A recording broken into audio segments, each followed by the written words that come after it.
ফোনটা খুলে না। এতটা বিরক্ত লাগছে আর এতটা খারাপ লাগছে, আমি নিজের ভাষায় প্রকাশ করতে পারছি না। মানে কতটা হিংসাত্মক, কতটা মারাত্মক করে এরকম ঘটনা ঘটে একবার ভাবুন। একবার ভাবুন কতটা হিংসা, কতটা কতটা খারাপ অবস্থায় গেলে এরকম মারাত্মক ঘটনা ঘটে। আমি ভাষা পাচ্ছি না, আমি ভাষা পাচ্ছি না। কি বলবো আমি? সৌজন্যতার রাজনীতি কি বলবো আমি? হিংসাকে সাপোর্ট করি না কি বলবো আমি আপনাদের সামনে? আজ এই রাত্রে আমাকে খবর করতে হচ্ছে যে শুভেন্দু দার পিএ চন্দ্রনাথ রথকে এইভাবে খুন করে দেওয়া হলো। এটা হচ্ছে সৌজন্যতার রাজনীতি। আর যে জায়গায়, যে এলাকায় খুন করা হয়েছে সেখানে তৃণমূল কংগ্রেস জিতেছে। আজ একবার পরিস্থিতি ভাবুন, যদি তৃণমূল কংগ্রেস জিততো তাহলে এই সরকারটি কোন জায়গায় নিয়ে যেত। আজ তো আমাদের বাড়ি থেকে বেরোতে ভয় লাগবে।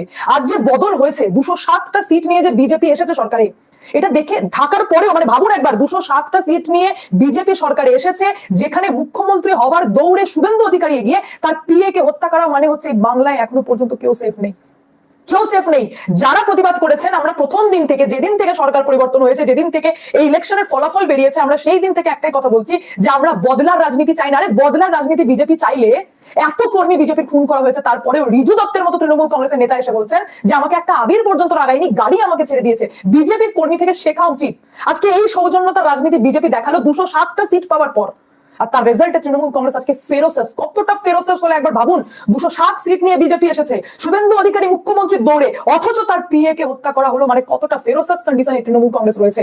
সরকার চলে যাবা এবং শুভেন্দু অধিকারী যেহেতু আজকেই বলেছিলেন যে আমি ফাইল খুলবো, আমি ফাইল খুলবো, তার পরিণাম আজকে শুভেন্দু অধিকারী পিএ চন্দ্রনাথ দাকে দিতে হলো। দেখতে পাচ্ছেন আপনারা, পুরো মানে এত খারাপ লাগছে, এত ভয়ঙ্কর পরিস্থিতি, যেখানে আমরা চাইনি ভায়োলেন্স, যেখানে আমরা চাইনি মারদাঙ্গা হোক, খুন হোক, মার্ডার হোক, কিন্তু এত ফেরোসাস হয়ে গেছে এই তৃণমূল কংগ্রেস যে আজকে একের পর এক হত্যা করাচ্ছে। আর এটা পুরোপুরি প্রি প্ল্যান্ড হত্যা করানো ছিল, প্রি প্ল্যান্ড। আর সব থেকে নির্লজ্জ আর মমতা ব্যানার্জির এতদিন পর্যন্ত সরকার চালানোর এবং দুষ্কৃতীদের এতটা বার, এতটা ললেসনেস পরিস্থিতি তৈরি হয়েছে যে আজ আপনারা দেখতে পাচ্ছেন যে গাড়িকে থামিয়ে, মানে এটা পুরোপুরি প্রি প্ল্যান্ড। চন্দ্রনাথ দা যখন নিজের বাড়িতে ফিরছিলেন তখন ওনার গাড়িকে থামিয়ে, মানে আরেকটি ছোট গাড়ি গিয়ে সেটা স্পিডটাকে স্লো করা হয়েছে রীতিমতো। স্লো করে যখন স্পিড স্লো হয়ে যায় তখন একটা বাইকওয়ালা এসে 6 রাউন্ড গুলি চালায়, দুটো বুকে এবং পেটে। আর একদম মানে কাছ থেকে গুলি চালানো হয়। আর যে গাড়িতে যে ছিল, যে মানে স্লো করতে, মানে চন্দ্রনাথ দার গাড়িটা যে স্লো হয়েছে, তো ছোট যে গাড়িটি সামনে দাঁড়ালো সেই গাড়ি থেকে লোক নেমে বাইকে বসে ফেরার হয়ে গেল। এটা কি করে সম্ভব হলো একবার ভাবুন। যে আসামি গুলি মেরে পালিয়ে গেছে, আসামি নেই, আজ রাতেই অ্যারেস্ট হওয়া দরকার। না হলে শুভেন্দু দার অলরেডি যে সমস্ত সমর্থকরা রাস্তায় নেমেছেন তারা বলছেন যে দাদা অনেক হলো সৌজন্যের রাজনীতি, আমাদের হাতে ছেড়ে দিন, আমরা দেখে নেবো। তো এই বদলা তো আমরা চাইনি। রাজ্যটাকে অশান্ত করে রেখে দিয়েছে মমতা ব্যানার্জির উস্কানিমূলক বক্তব্য এবং এই অভিষেক ব্যানার্জি যিনি নিতে পারছেন না ওনার হার। আজকে কোন পরিস্থিতি গেছে মমতা ব্যানার্জি যে নিজে বলছেন যে আমি পদ তো ছাড়বই না, যা হোক গা, বলছেন যা হোক গা, রাষ্ট্রপতি শাসন যদি রাজ্যে লাগে তো লাগুক গা, আমি পদ ছাড়বো না। মানে এই পদের লোভ এই সরকারে থাকা, আর এই যে একের পর এক সিকিউরিটি তুলে নেওয়া হলো, নবান্নে যে বিজেপির নেতাগুলিকে দেখছেন, সহ্য হচ্ছে না। কৌস্তব বাগচি ওপেন বললেন যেটা অভিষেক ব্যানার্জি এবং মমতা ব্যানার্জি করিয়েছেন। আপনারা প্রত্যেকে জানেন যে অভিষেক ব্যানার্জি এর আগেও বেশ কিছু তর্কে জড়িয়েছেন, যেখানে একজন ব্যক্তি, আগের ঘটনা আপনাদের মনে পড়বে, এক থাপ্পড় মেরেছিলেন অভিষেক ব্যানার্জিকে, তাকে তুলে কিভাবে খুন করা হয়েছে সেটাও আপনারা জানেন। তার রেজাল্ট কি হলো বা বিচার সেটা আদৌ হলো কিনা সেটা আজ পর্যন্ত আমরা জানি না। আর আজ দেখুন পরিস্থিতি, শুভেন্দু অধিকারীর পিএ কে এইভাবে খুন করা হলো। হ্যাঁ এক্স্যাক্টলি, আমি একটি ভিডিও আপনাদের সামনে চালাই 2 সপ্তাহ আগের, জাস্ট শুনুন একবার। উদার, অভিষেক ব্যানার্জি উদার নয়। দেখুন পরিস্থিতি। মমতা ব্যানার্জি উদার, অভিষেক ব্যানার্জি উদার নয়। অনেক অত্যাচার, 11-16 সিপিএম এর অত্যাচার আমরা ভুলে যাইনি। বাড়িতে বাড়িতে সাদা ধান পাঠিয়ে দেওয়া হতো। যারা মমতা ব্যানার্জি উদার, অভিষেক ব্যানার্জি উদার নয়। অনেক অত্যাচার, 11। বুঝেছেন কেন চালালাম? আর তারপর ইলেকশন হওয়ার আগে, ভোট হওয়ার আগে কিভাবে মানুষকে একের পর এক থ্রেট দেওয়া হয়েছে সেটাও আপনারা খুব ভালো করে জানেন। একের পর এক তৃণমূল কংগ্রেসের বিভিন্ন পার্টি অফিস থেকে যে কত অস্ত্র উদ্ধার হচ্ছে সেটাও আপনারা ভালো করে জানেন। এই তৃণমূল কংগ্রেসের লোকরা এই রাজ্যকে শান্তিতে থাকতে দেবে না। সাধারণ মানুষ ভোট দিয়েছে এদেরকে তাড়িয়ে, কিন্তু এখনো পর্যন্ত আপনারা কি খবর পাচ্ছেন যে সরকার করছে, যে দল সরকারে আসছে, 207টা সিট নিয়ে আসছে, তারই লোকে খুন হচ্ছে। আর কতদিন চলবে এই নোংরামি? কতদিন চলবে? আমি তো বলছি যে শুভেন্দু অধিকারীর যে সমস্ত সাপোর্টাররা রয়েছেন, যারা চন্দ্রনাথ রথকে ভালোবাসেন, যারা সমর্থন করেছেন, তারা মেনে নেবেন এই খুনটা? কি করলেন এই রাজ্যটাকে আপনারা? তৃণমূল কংগ্রেস দায়িত্ব নিয়ে শুরু করেছে। আর সব থেকে বড় কথা হচ্ছে ভবানীপুরে শুভেন্দু অধিকারীর যে টিম কাজ করছিল মমতা ব্যানার্জিকে হারানোর জন্য, এই গোটা ইলেকশনে যে টিম কাজ করেছে, সেই টিমকে লিড করেছে এই চন্দ্রনাথ রথ, যারা আজকে খুন করা হলো। একটাই কারণ, কারণ পরিষ্কার, কারণ আর কিছু নেই। তৃণমূল কংগ্রেস ফেরোসেস হয়ে গেছে, তার হারানোর আর কিছু নেই, তার পদ চলে গেছে, তার সৎ চলে গেছে, তার অহংকার চলে গেছে, তার সমস্ত পাওয়ার চলে গেছে। তাই আজ তারা বদলার রাজনীতি নিচ্ছে, আর এমন কন্ডিশন করে দিয়েছে আমাদের রাজ্যের যে গুলি মেরে ফেরার হয়ে যাচ্ছে আসামি, আসামিকে এখনো ধরা যাচ্ছে না। আমি তো বলবো ইমিডিয়েটলি রাস্তায় বসে এটা আন্দোলন করা উচিত, যে আজকেই অ্যারেস্ট হোক, এনকাউন্টার, ইউপির মতো এনকাউন্টার আমাদের রাজ্যে হওয়া দরকার। কারণ আজ চন্দ্রনাথ রথ, কাল আরেকজন টার্গেট হবেন, তারপরে মনে হবে যে এনাদের খবরের জন্য সরকারটা গেছে, তাদেরকে টার্গেট করো, তারপর মনে হবে অমুক নেতাদের জন্য সরকারটা গেছে, তাদেরকে টার্গেট করো। কারণ তৃণমূলের তো হারানোর কিছু নেই, তো যাদের জন্য গেছে কেননা তাদেরকে টার্গেট করা হোক। আর সেই টার্গেটের রেজাল্ট যেহেতু শুভেন্দু দা হিউজ প্রোটেকশন পান, ওনাকে পাওয়া তো সম্ভব নয়, তো বাস। আর এমন কাছের ব্যক্তিকে মারো যাতে জ্বালাটা কতটা ধরবে একবার ভাবুন, আগুন কতটা লাগবে একবার ভাবুন, এমন কাছের ব্যক্তিকে মারো। আর তার এই যে রেজাল্ট, 3 গুলি মারা হলো। সঙ্গে যিনি ছিলেন ড্রাইভার, অর্থাৎ যে গাড়ি চালাচ্ছিলেন, বুদ্ধদেব বেরা, উনি এখন হসপিটালে ভর্তি রয়েছেন। উনি সুস্থ হলে আশা করছি অনেক কিছুই আমরা জানতে পারবো, পুরোটাই ডিটেলস ক্লিয়ার হবে। কারণ জানা যাচ্ছে যে গাড়িকে পেছন করা হয়েছে, এটা পুরোপুরি প্রি প্ল্যান ছিল, আগে থেকে প্ল্যানিং, মানে গাড়িটাকে নাকি ধাওয়া করা হচ্ছিল।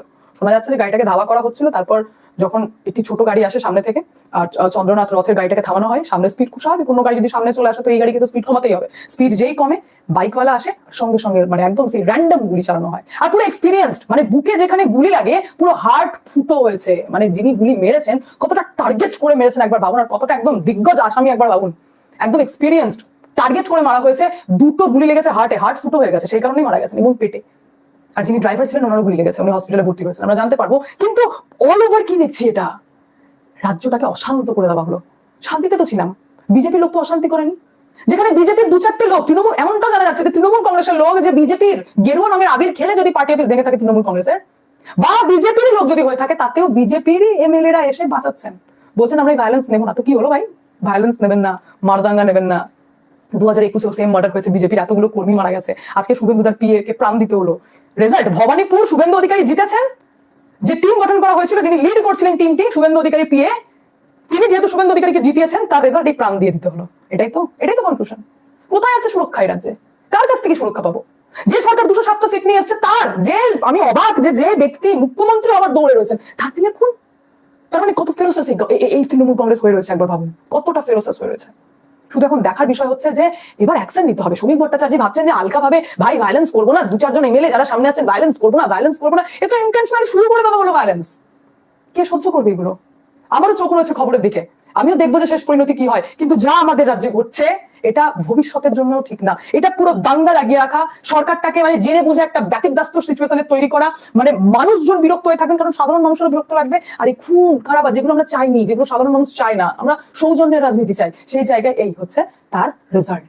আজ আমার ভীষণ এত বিরক্ত লাগছে, এত খারাপ লাগছে, আমি আপনাদের সামনে ভাষায় প্রকাশ করতে পারবো না আমি আপনাদের সামনে ভাষায় প্রকাশ করতে। হ্যাঁ এক্স্যাক্টলি, আমি এই খবরটা আপনাদেরকে বলেওছিলাম যে তৃণমূলের কার্যালয় থেকে উদ্ধার হয়েছে 18টি ধারালো অস্ত্র। আমি বলেছিলাম আপনাদেরকে যেটা দক্ষিণ 24 পরগনায় ঘটেছে। ভাবুন, একবার আমি আপনাদেরকে ফটোটা দেখাই, দেখুন, দেখা যাচ্ছে? তার মানে ভাবুন, এই সরকার যদি আসতো তাহলে এটার রেজাল্ট কি হতো একবার বুঝতে পারছেন? কি ভয়ঙ্কর, কি ভয়ঙ্কর। দেখুন, এই ছিল পার্টি অফিসে রাখা, এই ছিল পার্টি অফিসে রাখা, কত ভয়ঙ্কর। আর তারপরেও বিজেপি জেতার পর বলছে না না না, আমরা অশান্তি চাই না, আমরা সত্যি এটাই তো হওয়া উচিত, এটাই তো হওয়া উচিত। কেউ কাউকে টিজ করছে না, তৃণমূল কংগ্রেসের কেউ মার খাচ্ছে না, কাউকে দৌড়ে দৌড়ে মারা হচ্ছে না, তার রেজাল্টে 2-4টে চর থাপ্পড়, এর বাইরে কিছু না। অথচ প্রাণ বিজেপির কর্মীরাই দিয়েছে। 2021 সালের 48 ঘন্টার মধ্যে 35-এর উপর বডি পড়েছিল। 10 দিন মুখ্যমন্ত্রী সাইলেন্ট ছিল। আমরা ভিডিও করে চিৎকার করছিলাম যে কেন মুখ্যমন্ত্রী চুপ আছে, 2024 সালের পরেও কেন মুখ্যমন্ত্রী চুপ আছে। মমতা ব্যানার্জি সাইলেন্ট ছিলেন, যখন দেখলেন রাষ্ট্রপতি শাসন লেগে যেতে পারে তারপর বললেন যে ভাই তোমরা কেউ ঝামেলা করো না। তো আজ আমি কেন বলবো না এটা পুরোপুরি প্রিপ্ল্যান, এটা তৃণমূল কংগ্রেস ঘটিয়েছে। কৌস্তব বাগচি নিজে বললেন যেটা অভিষেক ব্যানার্জি এবং মমতা ব্যানার্জির প্ল্যানিং। আর সত্যি তো সবটা চলে গেল, মানে সব শেষ হয়ে গেল, রাজত্ব চলে গেল, সিংহাসন চলে গেল, অহংকার চলে গেল, পাওয়ার চলে গেল। তো লাস্ট যাদের জন্য গেছে তাদেরকে টার্গেট করা। আজকে ভবানীপুর কার জন্য হেরেছেন মমতা ব্যানার্জি? এই যে শুভেন্দু অধিকারীর টিম, যে টিম ওয়ার্ক করেছে, যে টিমটাকে লিড করেছে, সেই ব্যক্তিকে গুলি করে দেওয়া হলো। এর থেকে ভয়ঙ্কর কি হতে পারে? হসপিটালে পৌঁছেছেন শুভেন্দু অধিকারী, আমি ওয়েট করছি উনি কি প্রতিক্রিয়া দেন, আমি ওয়েট করছি সুকান্ত মজুমদার যিনি পৌঁছেছেন উনি কি প্রতিক্রিয়া দেন। সব থেকে মারাত্মক বিষয় হচ্ছে যে এখানে মধ্যম গ্রাম যেখানে গুলি করা হয়েছে সেখানে তৃণমূল কংগ্রেস জিতে যায়। এমএলএ হচ্ছেন রথিন ঘোষ। জবাব তো দিতে হবে, জবাব দিতে হবে। প্রশাসন কতটা কি কাজ করে সেদিকেও নজর রয়েছে, জবাব দিতে হবে, এটা হালকা ভাবে যাবে না। কিন্তু আবারও বলছি যে এইরকম নোংরা রাজনীতি আমরা কেউ চাইনি। যেটা ঘটলো সেটা সঠিক হলো না। আমাদের পুরো বিষয়টার দিকে নজর থাকবে। বাকি পুরো বিষয় নিয়ে আপনাদের কি মন্তব্য অতি অবশ্যই কমেন্টের মাধ্যমে জানান। আমি বেশি কিছু বলার অবস্থাতে নেই, কারণ সত্যি যে খবরটা আসছে সেটা অত্যন্ত মারাত্মক। এখানে আমি নিজের চোখে এটা দেখছি যে কতটা ললেসনেস পরিস্থিতি আমাদের রাজ্যে তৈরি হয়েছে, যে এরকম ঘটনা ঘটলো। আর এই মমতা ব্যানার্জির অভিষেক ব্যানার্জি ডিজে বাজাবো, দেখে নেবো, এখনো তো দেখছেনই, ভালোই দেখছেন। আমি মমতা ব্যানার্জির মতো উদার না। এই মমতা ব্যানার্জিকে যাকে আপনারা মুখ্যমন্ত্রী বানিয়ে এতদিন সহ্য করেছেন, তিনি বলছেন যে লাগুক রাজ্যের রাষ্ট্রপতি শাসন, আমার কিছু যায় আসে না। তাহলে ওনার তো সত্যিই কিছু যায় আসে না, কারণ উনি রাজ্যের জন্য করেননি। উনি ওনার ফ্যামিলির মেম্বারদেরকে সেটেল করার জন্য সমস্ত কিছু করেছিলেন। আপনারা বলতেন না রাষ্ট্রপতি শাসন কেন লাগাচ্ছে না বিজেপি? আরে রাষ্ট্রপতি শাসন লাগালে মমতা ব্যানার্জির নাটক আপনারা নিতে পারতেন না। আজ অভিষেক ব্যানার্জিকে যখন প্রত্যেকটা লোক ঘিরছে যে এই ছেলেটার জন্য দলটা হেরেছে, তো অভিষেক ব্যানার্জির নিতে পারেননি। মমতা ব্যানার্জি বলছেন যে ভাই অভিষেককে কিছু বলো না। আর তারপর রেজাল্ট এই যে শুরু হয়ে গেল রাজ্যে মার্ডার করে। দুদিন হয়নি রেজাল্ট আউট, সব মাহল শান্ত, প্রত্যেকে নিজের জায়গায় ভালো আছে, প্রত্যেকে সুস্থ আছে, কেউ ঝামেলা করেনি। বিজেপির দিক থেকে তো ঝামেলাই করেনি। রিজু দত্ত তার জলজান্ত এক্সাম্পল নিজে বললেন ভিডিও করে, যে দেখলাম সৌজন্যতা কাকে বলে। আর এই যে তৃণমূল কংগ্রেস দেখিয়ে দিল সৌজন্যতা কাকে বলে দুদিনে। তো এইবার বিজেপি এবং বিজেপির যারা উচ্চ নেতৃত্ব, যারা বলছেন সৌজন্যের রাজনীতি চাই, এই দিন দেখার জন্য আমরা চিৎকার করে গলা ফাটাইনি যে বিজেপি আসবে 207 সিট নিয়ে, তারপর আমরা প্রাণ হাতে করে নিয়ে বসে থাকবো হায় ভগবান জানি না কি হবে। হ্যাঁ, এর বাইরে আমি কি বলবো? 207 নিয়ে যে দল এসছে সেই দলের লোক মার্ডার হচ্ছে, এর থেকে লজ্জাজনক আর কি হতে পারে? টার্গেটেড, প্রত্যেককে টার্গেট করা হবে যে কার জন্য সরকার গেল, তাদেরকে বাঁচো। আমরা এই দেখার জন্য এই দিনটার ওয়েট করছিলাম। আমরা তো বাংলার ভবিষ্যৎ চেয়েছিলাম, বাঙালির ভবিষ্যৎ চেয়েছিলাম, বাংলার মানুষ পরিবর্তন এনে দিল। কোন দেখার জন্য? কাকে এনেছিলেন এই রাজ্যে? কোন পচা দল ছিল ভাবুন, যে মৃত্যু, লাশ আর বডি খোঁজে। এর বাইরে আমার বলার কিছু নেই। আমি ভাষা পাচ্ছি না, আমি কি বলবো আপনাদেরকে? আমার কিচ্ছু বলার নেই। আমি চাইনি এই বদলার রাজনীতি, কিন্তু বদলা না নিয়ে মনে হয় রাজ্যের টেকা যায় না। এইটুকুই বলে আমি শেষ করবো। দেখা হচ্ছে নেক্সট ভিডিওতে। ভালো থাকবেন, সুস্থ থাকবেন। সংবাদ দ্বিতীয় চ্যানেলকে অবশ্যই সাবস্ক্রাইব করবেন। Thank you.